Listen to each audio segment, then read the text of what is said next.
Bien. Estaba pendiente el caso del señor Chung. ¿Alguien lo leyó? Sí, doctor, yo lo puedo poner. Ok, Leonardo, lo escuchamos. A ver, ¿me confirma si se puede ver? Sí, Sí, ¿no? Voy a proyectar una PPT para más o menos ubicarnos. genial.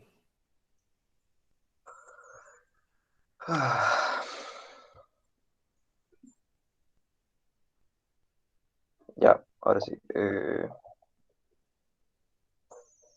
Ya, ahora sí. Esta es una línea del tiempo que he podido... eh, Profesor, creo que se escucha un poco de interferencia con su micro. No sé si podría apagarlo. Ya, perfecto. Entonces, nos ubicamos en el año 2001. Todo este proceso ocurre durante el 2001.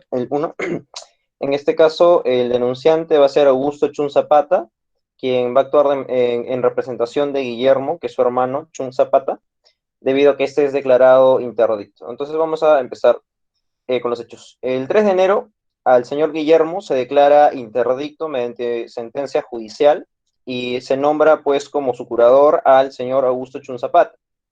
Luego, hasta el 11 de junio de ese mismo año, el 2001, se inscribe esta sentencia de interdicción o esta resolución que se declara interdicto, se inscribe en registros en el 11 de junio. Y los problemas empiezan a partir de agosto del 2001. ¿Por qué? Puesto que el Banco de la Nación, en primer lugar, le entrega una tarjeta multired, ojo, pero al señor Guillermo, es decir, a una persona interdicta, a una persona, bueno, en ese tiempo incapaz relativo. Y el 17 de agosto se retira de esa cuenta bancaria o mediante esa tarjeta red 2.700 y algo de soles, ¿ok? Pero nunca se llega a probar, pues, de que esta tarjeta, pues, lo haya retirado incluso el mismo interdicto ni nada, ¿no? Y luego, el 24 de agosto de ese mismo mes, del mismo año, el señor Augusto va a alguna agencia del Banco de la Nación y registra esa declaración de interdicción, ¿no? Primero, el 11 de junio lo inscribe, pero en los registros públicos, y en segundo, en agosto lo registra, pero dentro de una agencia del Banco de la Nación. Y el problema luego surge después, el 26 de noviembre, puesto que el Banco de la Nación deja que se cobre un bono a la señora Dina. A ver, ¿dónde está el nombre? No, ya, luego lo digo. Pero a la señora Dina, ¿no? Es decir, a un tercero. Es un bono de Fonapup, dice. Entonces, en base a estos hechos, es que se interpone una denuncia en contra del Banco de la Nación. Y básicamente lo que se pide son algunas cuestiones. Rápidamente las menciono. La primera de ellas, y que se va analizando de a pocos, es con respecto, pues, a la entrega de la tarjeta multired al señor Guillermo Chung. Luego también se menciona acerca del pago de la tercera persona de la pensión de invalidez del mes de septiembre, acerca de el pago de Fonapup, luego acerca del bloqueo indebido de la cuenta de ahorros, quinto, acerca de la falta de alerta de sus funcionarios, luego con respecto al incumplimiento del programa de pago, séptimo, en la omisión en denunciar a la persona que presentó cartas notariales sobre el pronunciamiento del banco en ocasión de reclamo y, por último, la falta de registro único de poder. Entonces, en esta resolución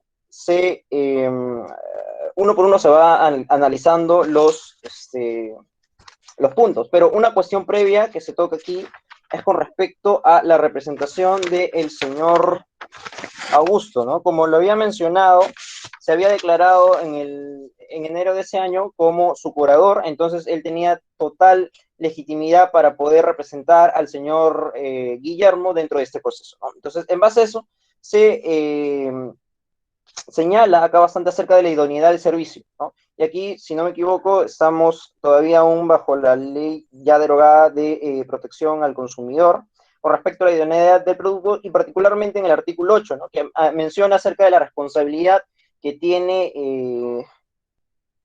el productor, o en este caso, perdón, Claro, los proveedores, ahí está. Los proveedores tienen una responsabilidad de poder darles un producto idóneo. Pero ¿cómo es que se mide esta idoneidad del producto? Bueno, básicamente sería pues uno de que lo que se está vendiendo tenga, es decir, sea idóneo para poder realizar los fines y usos previsibles. O segundo, también es que satisfaga lo que el consumidor espera que satisfaga. Es decir, en base a la información previa que ha estado recibiendo, este producto tiene que satisfacer lo que en la mente del consumidor pues se le ha, por decirlo así, informado, ¿no? Entonces, en base a eso, es que se van analizando punto por punto y ya entrando a los puntos, primero, con respecto a la tarjeta multired, ¿no? Se cuestiona bastante ello, puesto que el banco le proporciona una tarjeta multired a una persona incapaz, una persona que previamente, como ya lo he mencionado, había sido declarado interdicto. Es decir, esta persona que es, y supuestamente según el banco, esta tarjeta lo había gestionado el mismo señor Guillermo, pero sin embargo, otra vez, ¿no? Todos los actos que realice esta persona interdicta son totalmente inválidos, ¿no? Cosa que al parecer no se percató el banco. Ahora hay que recordar de que esta entrega de la tarjeta multired fue en agosto, pero previamente, un 11 de junio, es decir, meses atrás, ya se había inscrito como interdicto dentro de los registros al señor Guillermo. Y esto se menciona bastante durante toda la resolución, acá tenemos que entrar al artículo 2012 del Código Civil, ¿no? El cual nos dice pues que se presume de manera absoluta que todos conocen el contenido de los registros. Es decir, de que el banco debió conocer de que ya estaba inscrito de que el señor Chung era interdicto. ¿Ok? Luego, con respecto al pago, es decir, en primer lugar, ¿no? Con respecto a este primer punto, eh, se declara fundado, ¿no? Este reclamo de la denuncia, en este extremo de la denuncia. Luego, con respecto al segundo punto, acerca de la invalidez, efectivamente, otra vez viene a colación ahora en este caso el 1229 del Código Civil, el cual pues menciona, a ver, un momento, ok, entonces acá menciona de que no se dio un servicio idóneo, puesto que no consideró al señor Guillermo, perdón, no consideró al señor Augusto como su curador, sino que más bien se dejó al arbitrio, por decirlo así, el cobro de este retiro que se realizó mediante la tarjeta de pago. Entonces, acá la comisión considera que efectivamente no dio una calidad o no garantizó la idoneidad del producto, puesto que se dejó, por decirlo así, al arbitrio de quien, pues, de un tercero que extrajera este crédito. Entonces, acá dice que en ese sentido, el banco no ha acreditado que pagó la pensión de invalidez del mes de septiembre del interdicto al denunciante, es decir, al señor Augusto, ¿no? Entonces, al no demostrar de que le pagó al representante, en este caso al curador del señor Guillermo, es pues que se declara fundado en este extremo. Luego, con respecto al pago de la bonificación, es totalmente similar, puesto que aquí ya no es que se retira de la tarjeta, sino que directamente presencialmente. Pero ojo acá, que la pregunta es por qué entonces es que a la señora Dina se le deja pues retirar o se le deja cobrar esta bonificación, puesto que como ya lo habíamos mencionado, el 17, y como está en la línea, el 17 de agosto se otorga también un poder, ¿no? De parte en este caso, una vez más, el interdicto con respecto a la señora Dina. Pero otra vez aquí se cuestiona, pues, de que este poder lo estaba entregando una persona que había sido anteriormente declarada interdicta. Y no solamente por resolución, sino también está inscrito. Entonces, una vez más, el banco tenía el deber de poder conocer lo que estaba dentro de los registros, ¿ok? Es decir, de que era una persona interdicta y por ende, ese poder que se le había trasladado a la señora Dina era totalmente inválido, ¿no? Era totalmente cuestionable. Es entonces, pues, como que la comisión considera que este pedido acerca, pues, de que no se le debió otorgar esta bonificación, debieron tener más cuidado, se debe declarar fundado, ¿no? Con respecto al bloqueo de las cuentas de oro, es totalmente, pues, secundario, pero de todas maneras no se logra acreditar de que se haya bloqueado la cuenta de ahorros, así que por ende lo declaran infundado. Con respecto a la falta de alerta a los funcionarios, en este punto sí es importante, puesto que como lo habíamos mencionado aquí, y aquí se repite, vale la redundancia, repetidas veces, el artículo 2012 del Código Civil con respecto pues a los registros públicos. Una vez más, ¿no? Una vez que está en registros públicos, ¿no? El derecho, etcétera, las personas tienen la obligación de poder conocer estos registros. Y en este caso, el banco, una vez más, tenía la obligación de conocer de que había sido declarado interdicto y por ende tenía un curador, ¿ok? Y obviamente que el banco debió comunicarse eso a los funcionarios para que puedan tener un poco más de cautela con respecto a los movimientos que se realizaran, ¿no? En nombre del señor Guillermo. Y por ende, la comisión considera que este banco no cumplió con brindar el servicio idóneo al interdicto, ¿no? Y debía declararse fundado en ese sentido la denuncia. Luego, con respecto al pago del incumplimiento, de todas maneras, no se logra acreditar, así que lo declaran fundado. Con respecto a la omisión del banco de denunciar, esto lo declaran improcedente debido pues de que dentro de ese marco de responsabilidades que tenía el proveedor, en este caso el banco, no estaba en ninguno de ellos el del que el banco vaya a denunciar a aquellas personas prácticamente que habían cometido presuntos delitos, ¿no? Entonces no estaba dentro de la responsabilidad del banco el denunciar y por ende esto se declara improcedente.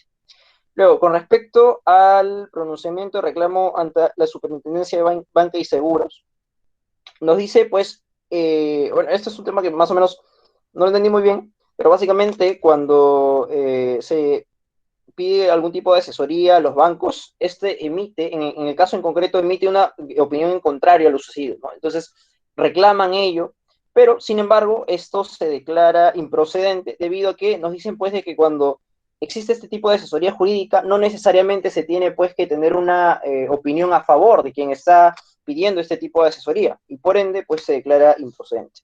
Ahora, con respecto a la falta de un registro único de poderes, se dice básicamente pues de que el banco no tiene como que una lista aparte en las cuales indique pues quiénes son, hay una lista pues que básicamente haya un registro de control interno, ¿no? Sin embargo, esto se declara, a ver, infundado debido a que el denunciante jamás acreditó que el banco le hubiese ofrecido un registro único acerca de los poderes. Y a ver, con respecto a ver, básicamente esos son los puntos relevantes que se encuentran ahí. También se menciona un poco acerca del deber de información eh, y también se recalca bastante, como lo vuelvo a repetir, el artículo 2012 del Código Civil, ¿no? Finalmente, como ya lo habíamos mencionado, en los puntos que se mencionan, básicamente le dan la razón al señor Chung con respecto a la tarjeta de crédito que se le entregó, con respecto al pago que se realizó del cobro de esta comisión, de este beneficio, y también con respecto a la tarjeta de crédito cuando se retiró el efectivo, ¿no? Entonces, básicamente ese es el caso, doctor. Muy bien, Leonardo. Fíjense, si bien es cierto, este caso se ha dado antes de la modificatoria del código con el decreto legislativo 384 y con la ley de protección al consumidor, pero que ha sido sustituida, modificada, derogada, perdón, y en la actualidad tenemos el Código de Protección y Defensa del Consumidor, es rescatable lo siguiente. Acá tenemos una persona que bajo la terminología anterior fue declarada incapaz relativa, pero esto es importante, ¿no? Para ser oponible, porque recordarán, y acá saltamos acto jurídico, si bien es cierto, ya no se le denomina incapaz relativo, es sujeto con capacidad de ejercicio restringida, ¿no? Y el artículo 221 todavía, ¿no? Y estoy hablando de la reforma ya, sanciona con anulabilidad el acto realizado con la persona con capacidad de ejercicio restringida, antes incapaces relativos. Pero de los numerales 1 al 8. Entonces, recordarán que los numerales 1 al 8 son los de los menores de edad,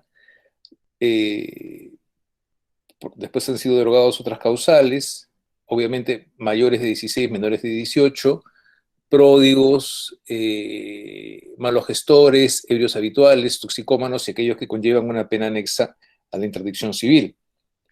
Pero fíjense, ¿Cómo hacemos oponibles a terceros esta declaratoria de restricción de la capacidad de ejercicio? Ahí vamos al tema registral. Esta sentencia, debidamente consentida, tiene que inscribirse en el registro personal de registros públicos. Solamente así podría hablarse de una punibilidad hacia terceros, ¿no? Ya fue leído el artículo 2012, todos lo conocemos, el artículo 2012 dice que establece la presunción iuris et de jure de que todos conocemos el contenido de los asientos registrales. Entonces, este caso todavía sigue siendo vigente, repito, respecto de que la sentencia que declara la capacidad de ejercicio restringida para que sea oponible a terceros, tiene que estar inscrita en registros públicos, concretamente en el registro personal. Queda claro que en el caso concreto, si la inscripción se produjo antes de todos estos actos, vale decir, de que el interdicto haya otorgado un poder fuera de registro ante un notario, atención, a una señorita Dina Guayua, luego que se hayan hecho 2 retiros vía multired, esto ya es responsabilidad del banco, porque el 2012 se aplica a todos, sin distinción alguna, bancos inclusive. Hasta preguntas, dudas, comentarios, ¿estamos claros? Bien, ahora pasamos a la parte relativa a desaparición, ausencia y declaración de muerte presunta. Históricamente, y acá nos remontamos al derecho romano, existía el curator bonorum absentis. ¿Quién era? Era el curador de los bienes del desaparecido, ¿no? Acá ya hemos dicho que el sujeto de derecho es el centro de imputación de derechos y deberes, sabemos que se ascribe siempre en última instancia a la vida humana, sabemos que para efectos de imputar físicamente, por decirlo de alguna manera, o geográficamente, como quieran, esos derechos y deberes, se requiere un domicilio. Pero, y ya hemos visto todas las presunciones que se establecen incluso para los vagabundos. Pero, ¿qué tal si esta persona que tiene un domicilio determinado es no habida? ¿Qué sucede con todas las relaciones jurídicas que esta persona tenía? Relaciones jurídicas familiares, relaciones jurídicas patrimoniales. Y es que el ordenamiento jurídico afronta esta problemática con la figura de la, al menos en nuestro código, desaparición, declaración de ausencia, declaración de muerte presunta. Entonces, en el derecho romano, frente a esta situación, existía este curador de los bienes del ausente, ¿no? Que era precisamente el que realizaba esta función, e incluso se establecía que en la fecha en la cual este desaparecido hubiese cumplido 100 años, se podía ejercer la acción hereditaria, ¿no? La actio hereditatis petitio. Contemporáneamente contamos con 2 sistemas. El sistema francés, que se basa en presunciones. Tenemos una situación de hecho, que es la ausencia presunta, una situación de derecho, que es la ausencia declarada, y después viene la posesión definitiva de bienes.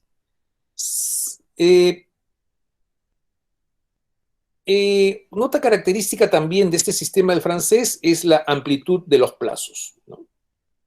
El artículo 88 del Código francés se refiere a la desaparición en los casos de certidumbre absoluta o muy posible de la muerte del desaparecido.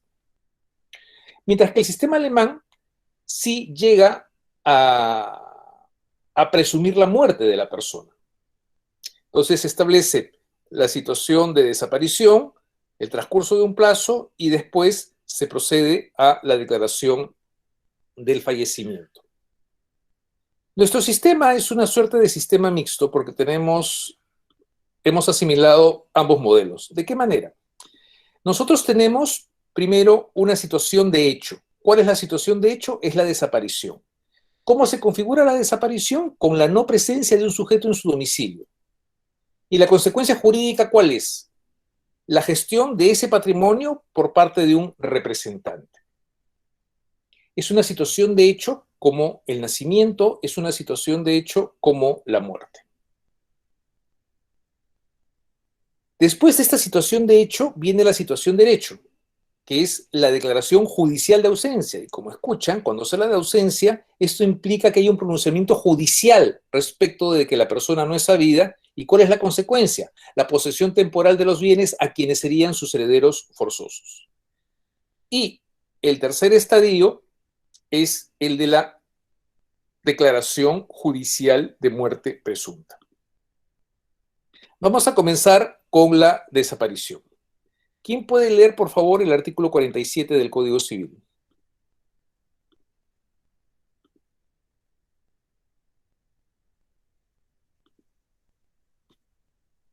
Buenos días, doctor. Yo le puedo leer. Por Artículo favor. 47. Cuando una persona no se halla en el lugar de su domicilio y han transcurrido más de 60 días sin noticias sobre su paradero, cualquier familiar hasta el cuarto grado de consanguinidad o afinidad, excluyendo el más próximo al más remoto, pueden solicitar la designación de curador interino. También puede solicitarlo quien invoque el legítimo interés en los negocios o asuntos del desaparecido, con citación de los familiares, conocidos y del Ministerio Público. La solicitud se tramita como proceso no contencioso. No procede la designación de curador si el desaparecido tiene representante o mandatario con facultades suficientes inscritas en el registro público. Muchas gracias. Acá hay que hacer algunos comentarios respecto de este artículo. Ya hemos dicho de que en este caso estamos frente a una situación de hecho. La persona no se halla en su domicilio. Por una modificatoria del Código Procesal Civil se incorpora el plazo de 60 días. ¿Qué es lo que sucede? Acá tenemos que delimitar si la persona antes de desaparecer nombró un representante o si esta persona no lo ha nombrado, en cuyo caso, si la persona antes de desaparecer no nombró un representante justamente para que se encargue de la gestión de su patrimonio o determinado tipo de relaciones jurídicas, se debe ir ante el juez para que éste nombre un curador interino. Bien.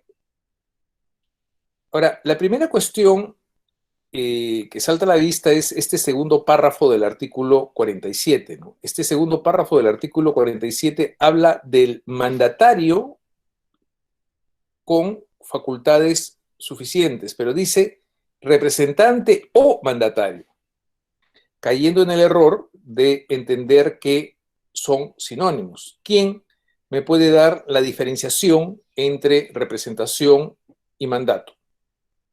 ¿Alguien? ¿Nadie? En el caso de representación actúas en nombre del representado y en el caso del mandato actúas en propio nombre. Exacto, ¿no? Esa es la figura básica del mandato. Sabemos que hay un mandato con y sin representación. El mandato es un negocio jurídico bilateral. La representación surge, ¿no? La relación jurídica representativa surge de un negocio o de un acto jurídico unilateral recepticio, que es el otorgamiento del poder, y con la aceptación, que también es otro acto jurídico recepticio, pero la nota característica es que el representante, usando la metáfora de Aros Castex que la conocemos, se pone la máscara del dominus y ese acto jurídico repercute en la esfera del dominus. Mientras que el mandato no es así. ¿Alguien puede leer el artículo 1790?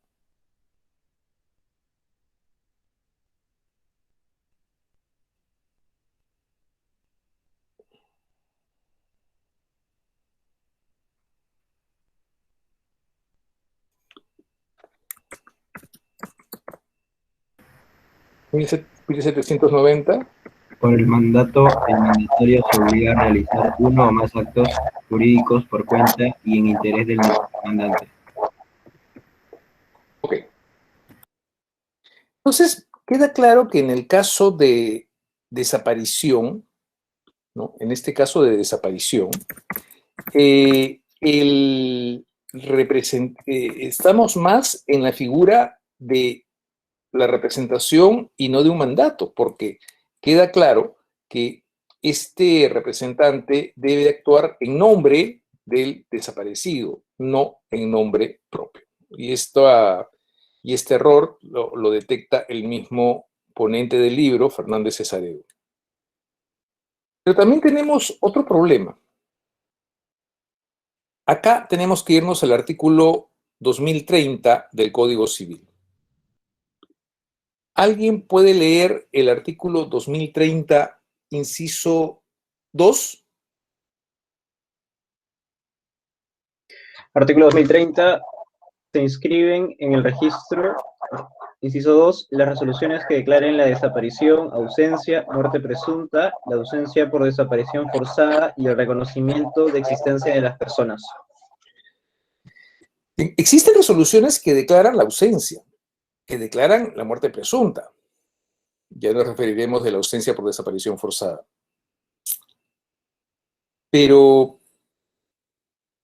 no existen resoluciones judiciales que declaren la desaparición. Como ya les mencioné, la desaparición es una situación de hecho. Entonces, lo que hay que preguntar es, ¿se nombró representante con facultades suficientes antes de la desaparición?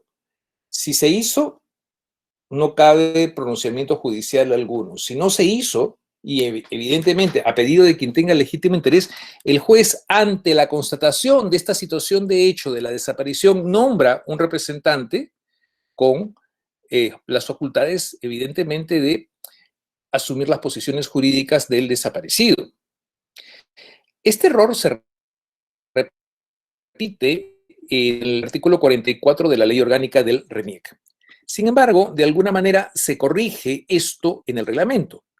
El reglamento del Registro Nacional de Identificación y de Estado Civil del año 98, en su artículo 3, inciso D, establece que es un hecho inscribible en el registro del RENIEC el nombramiento del curador interino a que se refiere el artículo 47. Entonces, lo que se inscribe, o sea, lo que hay primero es una sentencia judicial respecto del nombramiento del curador interino si es que no ha sido nombrado un representante. Y esto es lo que se tiene que inscribir. Ahora bien, la pregunta es, ¿esto debería ser inscrito en el registro personal o en el registro de mandatos y poderes? Y desde mi punto de vista, este artículo debería, o perdón, este nombramiento también debería ser inscrito en el registro de mandatos y poderes. ¿Quién puede leer, por favor, el artículo 2036 del Código Civil? 2036. Se inscriben en este registro los instrumentos en que conste el mandato o el poder de un modo general o para ciertos actos. Inciso 2. Los instrumentos en que conste la sustitución, modificación y extinción del poder o mandato en su caso. Muchas gracias. Estos son los dos errores que se perciben de la regulación en materia de desaparición. De la situación de hecho de la desaparición, nos vamos a la situación de derecho de la declaración judicial de ausencia. Y acá nos vamos al artículo 49 del Código Civil. ¿Quién puede leerlo, por favor?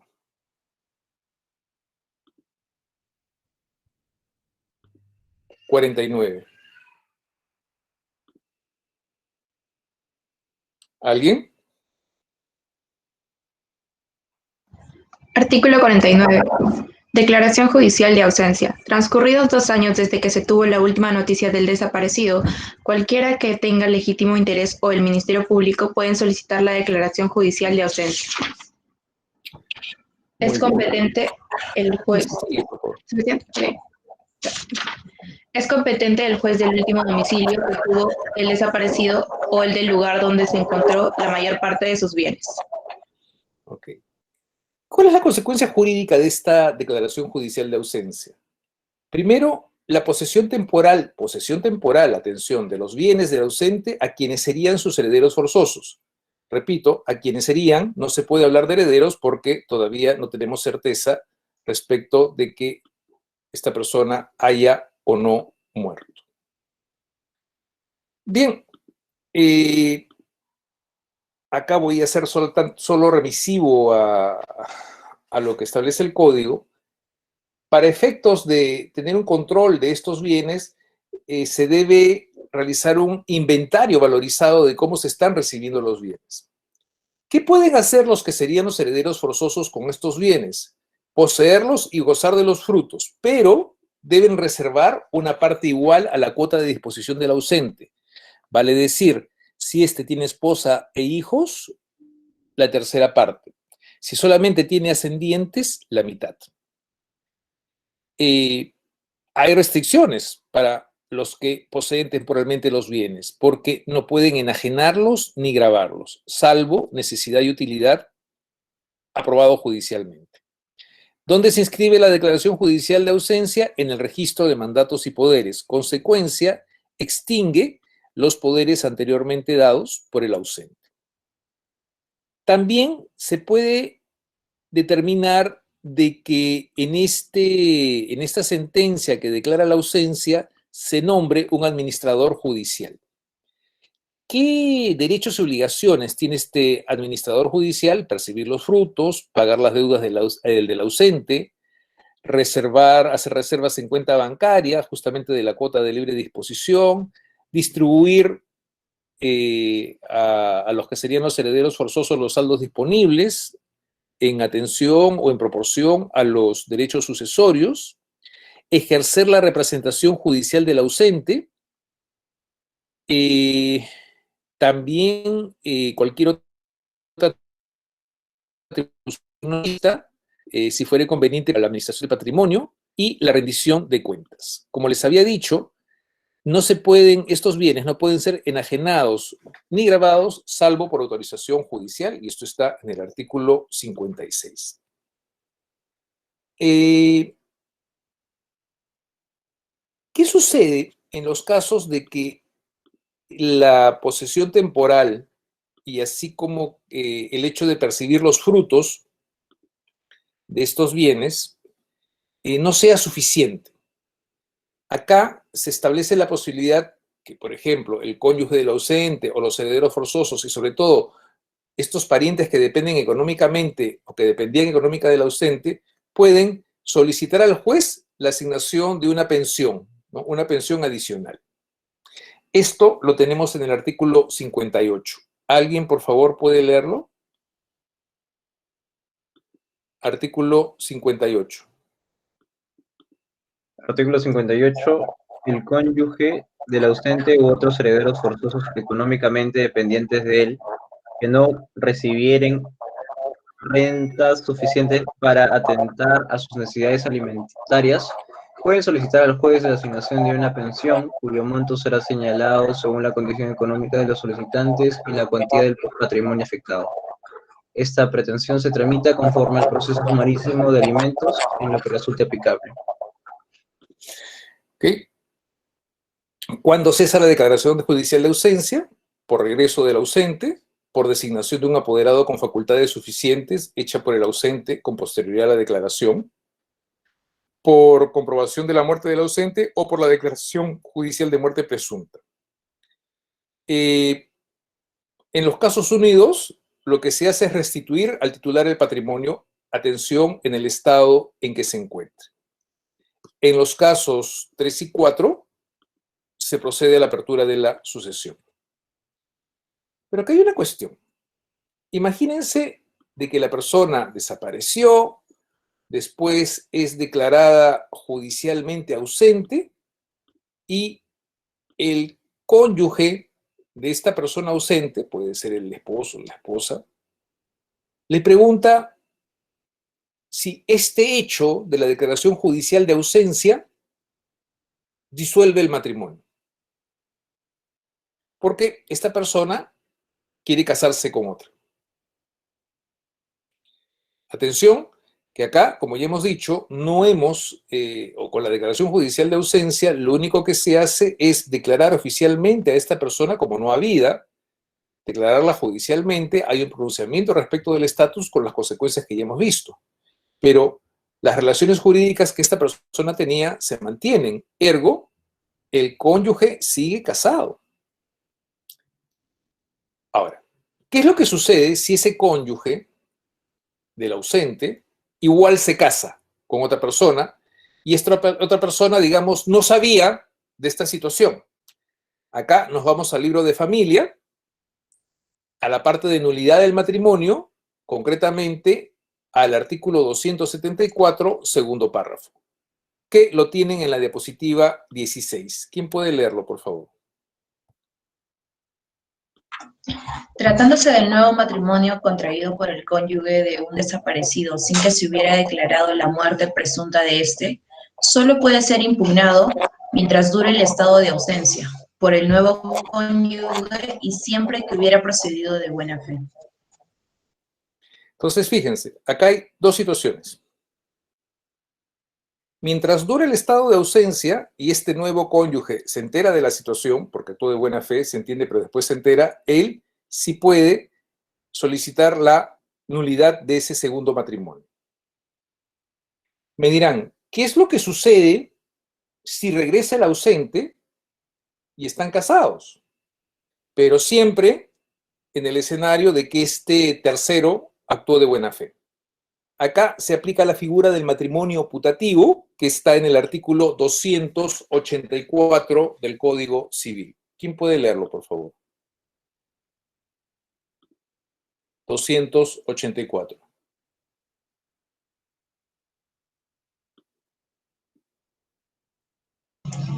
Puedo leerlo nuevamente. Artículo 284.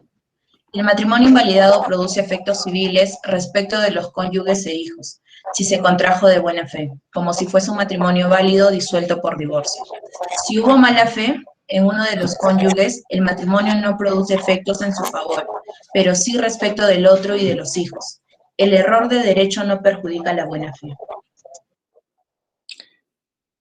Entonces, evidentemente, sigue vigente el primer matrimonio, pero si este segundo, esta tercera persona que se casó en este segundo matrimonio lo hizo de buena fe, si bien es cierto, se disuelve ese segundo vínculo conyugal, producirá los mismos efectos que produciría un divorcio.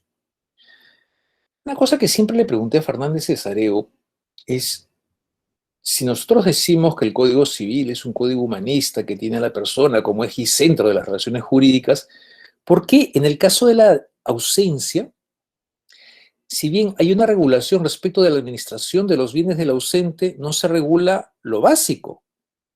La obligación que tienen los que serían los herederos forzosos, la obligación que tendría el administrador judicial de hacer las acciones pertinentes para la búsqueda del desaparecido. La respuesta de Fernández fue que eso se sobreentiende, lo recuerdo claramente. Sin embargo, acá es bueno ver un poco de legislación comparada. El Código Civil Español, en el artículo 184, justamente dentro de las obligaciones, está justamente la de la pesquisa de la persona del ausente. La ley argentina de desaparición también establece de que los eventuales sucesores tienen la obligación de realizar las diligencias tendientes a la averiguación de la existencia del ausente.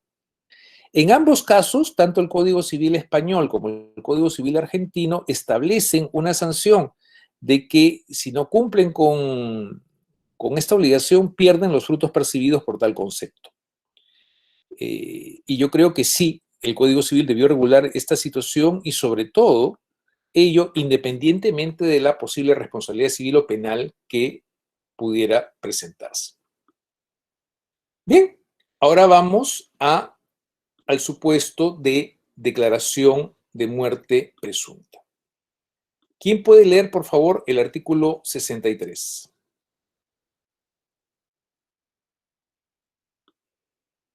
Artículo 63. Declaración.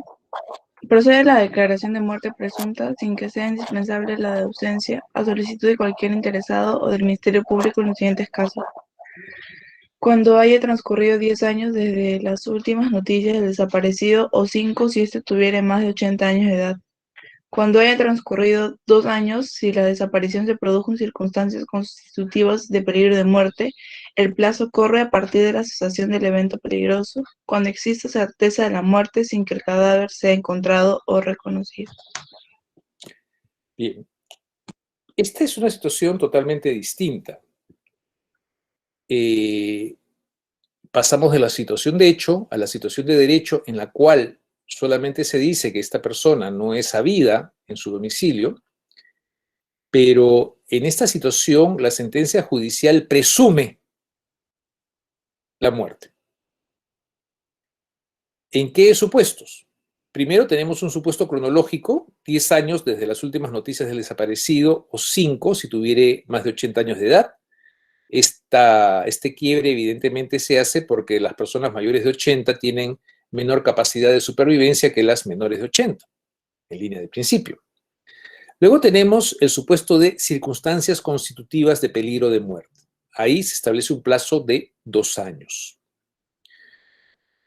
Piénsese, por ejemplo, un accidente de avión en la cual no hay certeza de muerte porque se encontraron los restos, qué sé yo, en la selva, pero sabemos de que esta persona, por ejemplo, dependía de la insulina, ¿no? Y obviamente, si no tiene insulina en un periodo determinado, puede llegar a morir. O lo que pasó en este penoso caso de este chico llamado Ciro en el Cañón del Colca, evidentemente si no hubieran encontrado el cadáver. Distinto es el supuesto de la certeza de muerte. Recordarán este penoso episodio de una nave espacial Columbia que estalló cuando recién estaba despegando, que subieron una maestra. Se sabía de quienes entraron a esa nave y ante la vista de todos esta nave estalló y no quedó ni la zapatilla de los tripulantes. Acá no estamos en circunstancias constitutivas de peligro de muerte, no hay necesidad de que pasen 2 años y acá sí hay certeza de muerte y se podía proceder a la declaración de muerte presunta.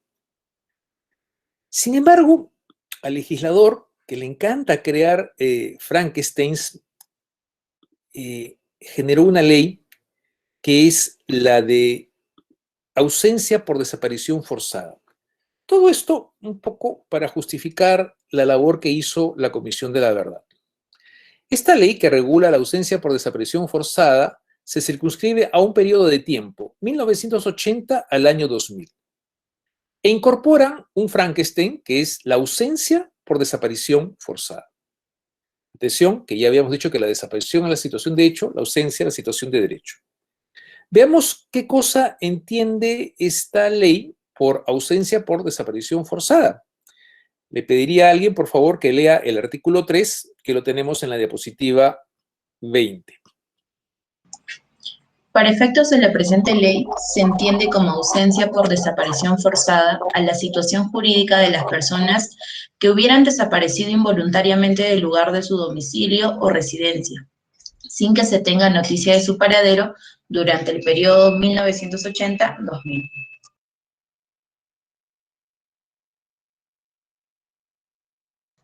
Leo los casos también. Sí, todo eso forma parte del artículo. Está bien. Comprende los siguientes casos. A. Cuando la persona hubiese desaparecido o fue desaparecida en circunstancias de haber sufrido arresto, detención o traslado contra su voluntad a cualquier otra forma de la privación de su libertad. B. Cuando la persona hubiese desaparecido durante un enfrentamiento armado o en zona declarada de operaciones militares o de emergencia.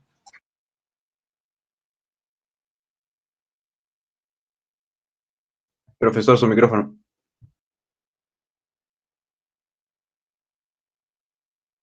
Fíjense, gracias, fíjense estas situaciones totalmente puntuales.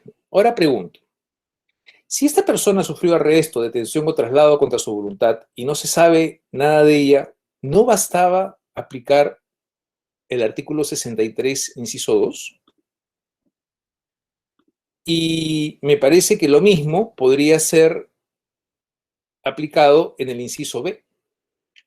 No obstante eso, se aprueba esta ley y se crea un registro administrativo, registro especial de ausencia por desaparición forzada.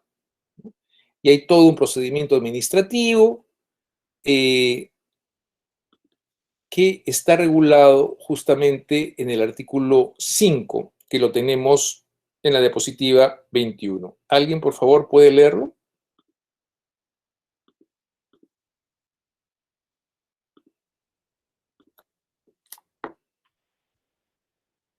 Concluida la verificación e individualización de las personas desaparecidas a consecuencia de la violencia sufrida en los años 1980-2000, la Defensoría del Pueblo procederá a inscribir definitivamente a dichas personas en el Registro Especial de Ausencia por Desaparición Forzada a su cargo.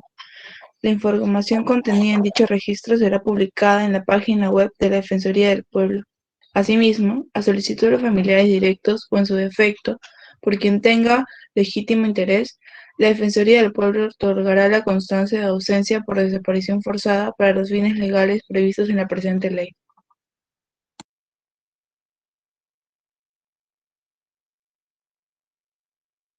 Muchas gracias. Fíjense. Entonces, de acuerdo y justamente esta constancia que emite la Defensoría del Pueblo, pueden solicitar la declaración de ausencia o de desaparición forzada, obviamente los parientes, entiéndase el cónyuge o el conviviente, ascendientes, descendientes, y también los que tuvieran legítimo interés. De igual manera lo puede hacer el Ministerio Público.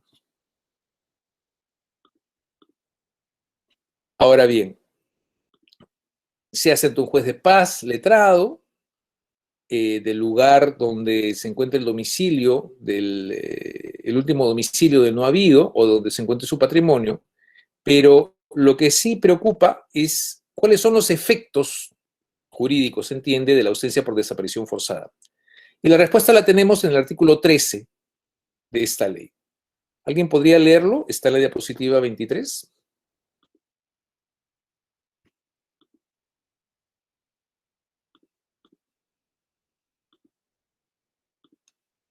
Los efectos de la declaración de ausencia por desaparición forzada, de acuerdo al proceso establecido en la presente ley, corresponden a los de declaración judicial de muerte presunta establecidos en el Código Civil y permite dar inicio a las acciones que correspondan. Entonces, fíjense, ¿no? Tenemos una ausencia con desaparición forzada que generan los efectos de una declaración judicial de muerte presunta. Desde mi punto de vista, repito, nos encontramos frente a un Frankenstein y totalmente inútil, ¿no? Ahora, con esta ley se modifica el artículo 44 de la ley del RENIEC, el artículo 2030, inciso 2, pero no se incorpora la modificatoria en el artículo 63 que hemos leído. No obstante, genera los efectos de muerte presunta. ¿Qué efectos produce la muerte presunta? Ahora regresamos a la categoría genérica. La disolución del matrimonio del desaparecido. Ahí sí. Esta resolución debe indicar la fecha probable y, de ser posible, el lugar de muerte del desaparecido. Acá, el juez que considera improcedente la declaración de muerte presunta puede declarar la de ausencia. Pero pueden pasar curiosas situaciones en las cuales el muerto presunto reaparece. Y atención, el tema no es tan fácil, porque no es que reaparece e inmediatamente recobra todo lo que tenía, porque existe una partida de defunción. Entonces, esta persona tiene que realizar un proceso judicial para que el juez, frente al reconocimiento de la existencia, anule esa partida de defunción, entre otras cosas. ¿Quién puede leer, por favor, el artículo 67 del Código Civil?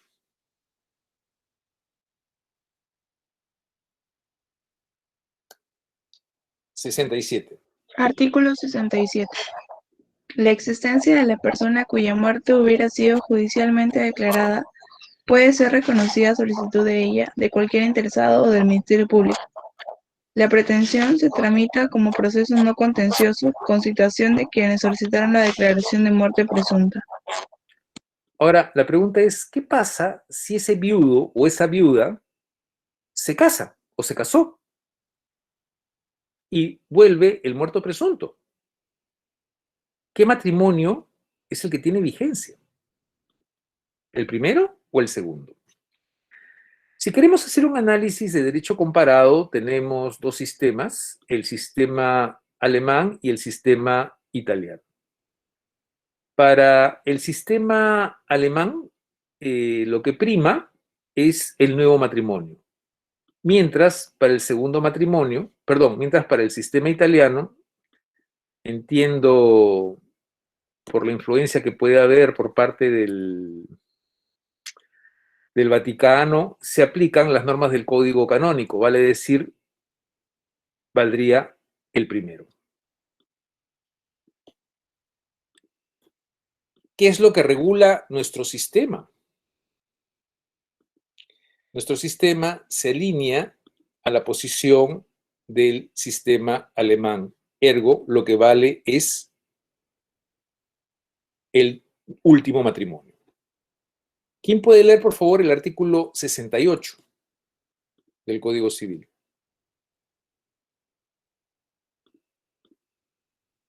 Artículo 68.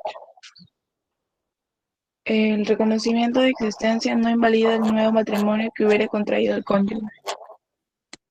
Ahora, recuerden que también hemos establecido de que la declaración de muerte presunta disuelve el vínculo, ¿no? O sea, imagínense de que este cónyuge viudo o viuda no se casó nunca. Regresa el ausente o la ausente y formalmente ya no serían casados, tendrían que volver a casarse. Atención. ¿Qué sucede con los bienes, no? El artículo 69 dice que el reconocimiento de existencia faculta a la persona para reivindicar sus bienes. Sin embargo, no regulan situaciones de que qué pasa, por ejemplo, si esos bienes fueron incrementados por los herederos.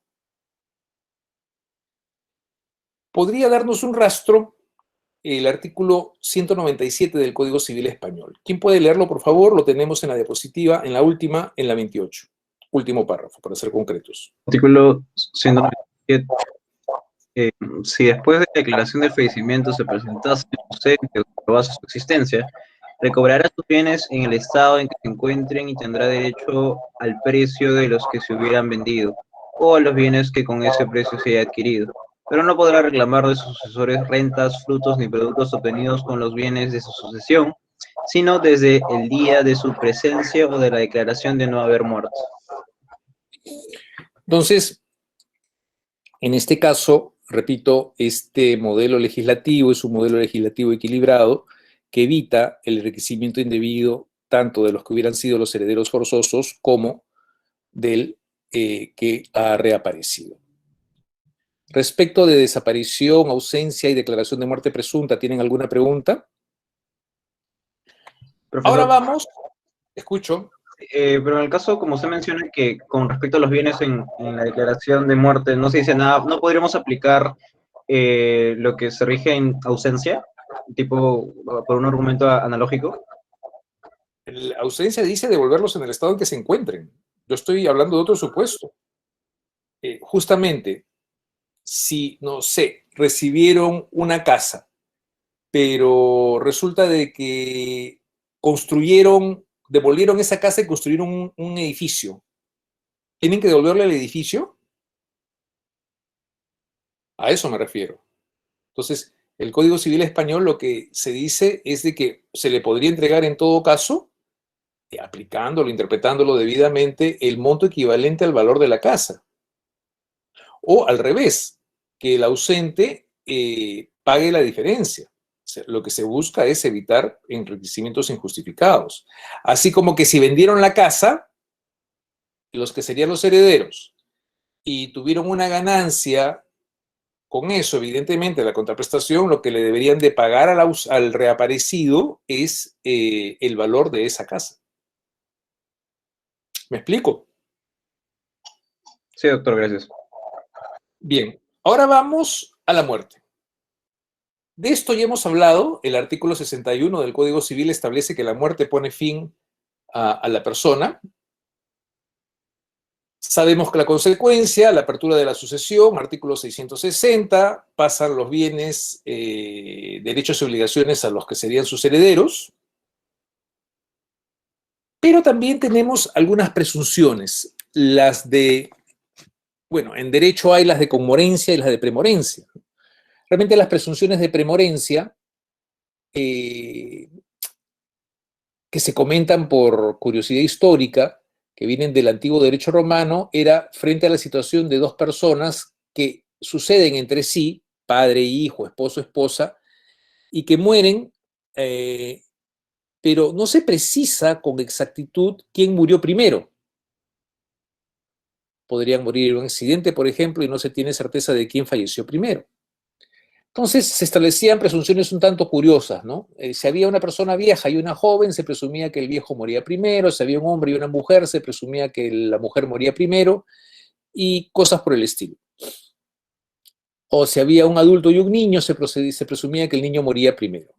Nosotros ahora lo que aplicamos es lo que aplican la mayoría, por no decir todos los códigos civiles, es la presunción de conmorencia. Vale decir, si son dos personas que serían herederos entre sí y no se puede precisar la fecha, el momento de quién murió antes, no hay transmisión sucesoria entre ellos. Que lea alguien, por favor, el artículo 62. Artículo 62. Si no se puede probar cuál de los dos o más personas murió primero, se las reputa muertas al mismo tiempo y entre ellas no hay transmisión de herederos hereditarios, ¿no? Derechos hereditarios. La experiencia jurídica alemana amplía esta presunción. No solamente es en el mismo punto geográfico, ¿no? Que puede haber un accidente, hay un terremoto y las personas estaban dentro de la casa y se cae el edificio, sino incluso cuando geográficamente están en lugares distintos, ¿no? Piénsese, por ejemplo, en el caso de una, como sucedería ahora, una epidemia o una guerra o un fuerte sismo, recordarán el de Ica, que afectó fuertemente a Ica y también a Huancavelica, que pueden estar estas personas que potencialmente heredarían entre sí, pero no se sabe quién murió primero, se aplica la misma presunción. Entonces, no es necesario que los dos hayan muerto en el mismo, o mejor dicho, que hay una cercanía física de ambas personas. Bien, y ahora vamos a la última parte, que es el estado civil. El estado civil tiene una serie de acepciones. Por estado civil, la doctrina puede entender desde la acepción más restringida, que es la situación jurídica del individuo respecto, o la situación del individuo respecto a sus situaciones jurídicas o relaciones jurídicas matrimoniales, soltero, casado, viudo, divorciado, conviviente, etc., a una acepción como síntesis de todas las relaciones jurídicas familiares, y a una incluso mucho más laxa, que la hace equivaler al concepto de situación jurídica. El concepto de estado civil está siendo superado por el estado personal o status personae o estatuto personal, que es la síntesis de todas las situaciones y relaciones jurídicas de la persona que afectan de una u otra manera su capacidad de ejercicio. Acá, si ustedes analizan el artículo 2030, justamente van a ver todos los actos inscribibles en el registro personal. Y están las resoluciones de delimitación de capacidad, la ausencia, los actos de discernimiento, rehabilitación a interdictos, nulidad de matrimonio, separación de patrimonio, declaración de insolvencia. Todos estos actos, de alguna manera, afectan la capacidad de ejercicio de la persona.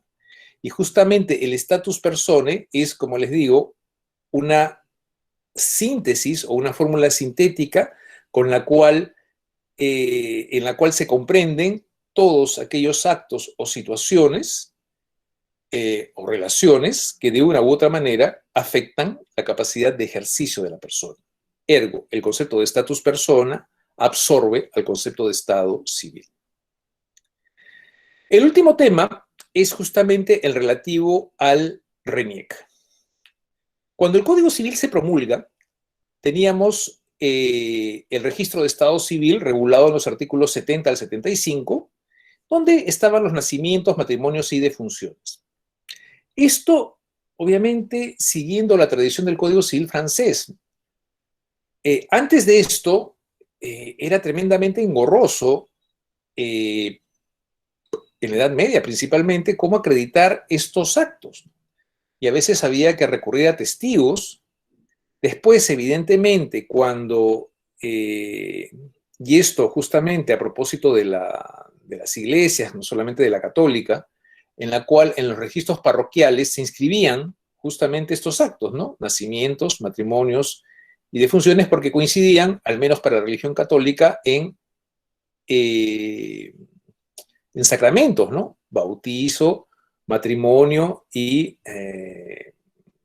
uy, Dios, soy un hereje, no me acuerdo de la última, pero bueno. Y justo en la época de Luis XIV, si no recuerdo mal, estos registros se vuelven laicos. Y ese modelo es el que sigue el Código Civil francés y nosotros hemos asimilado esto. Entonces, cuando se tenían que escribir, y así fue diseñado el Código del 84, nacimientos, matrimonios y defunciones, había que ir a la municipalidad de registro de Estado Civil. Pero cuando teníamos que inscribir todos estos actos que ya les he mencionado, que están en el 2030, imitación de la capacidad, ausencia, actos de discernimiento, rehabilitación, interdictos, nulidad de matrimonio, separación de patrimonio, declaración de insolvencia, había que ir a registros públicos. ¿Qué se hace con la ley que crea el Registro Nacional de Identificación y Estado Civil, RENIEC, que es del año 95? Se unifica el registro en justamente RENIEC. Y se derogan tanto los artículos 70-75 y el artículo 2030-2035. O sea, derogan los registros de Estado Civil del Código y también el registro personal. ¿Qué sucedió? Que si bien es cierto las personas podían inscribir en este RENIEC los nacimientos, las defunciones y los matrimonios, cuando querían inscribir los actos relativos al artículo 2030, por ejemplo, un divorcio, se encontraban con la sorpresa de que cuando iban a registros públicos le decía, no, por ley ya han derogado, ándate al RENIEC. Y cuando iban a RENIEC, ¿qué decían? Todavía no tenemos operativo el registro. Y durante prácticamente, a ver, estamos en el julio del 95, 10 meses aproximadamente, un poco más de 10 meses, las personas no tenían dónde inscribir estos actos del 2030. ¿Qué se hizo? Primero se celebró un convenio con RENIEC y Superintendencia de Registros Públicos y después mediante una ley, y se restablecen los artículos 2030-2035. Ergo, se mantienen derogados los artículos de registro de Estado Civil del 70 al 75 y se mantienen del 2030 al 2035. Resultado, realmente estamos en la misma situación que hubo con el Código Civil, porque antes se llamaba Registro de Estado Civil, ahora se llama RENIEC, pero los actos que se inscriben ahí son matrimonios, nacimientos y defunciones, y en el registro personal se inscriben los actos 2030-2035. Y lo ideal sería, espero que algún día se haga, que ambos registros se fusionen. Bien, señores, con esto declaro oficialmente concluido toda la parte temática a derecho de las personas, y el examen que va a ser la próxima semana va a comprender desde la primera parte, que es el concepto genérico de sujeto de derecho, evidentemente todo lo que hemos visto, concebido, persona natural, derechos de la persona, nombre, domicilio, capacidad y esta última parte que hemos visto. El examen va a tener la misma tónica del examen parcial y va a ser tomado, como les dije, la próxima semana, 10 de diciembre, a las 7 en punto. ¿Preguntas, dudas, comentarios? Bien, señores, eso sería todo. Por favor, estudien y nos vemos la próxima semana. Buen día. Buen día, profesor. Buen día, profesor. Buen día, profesor.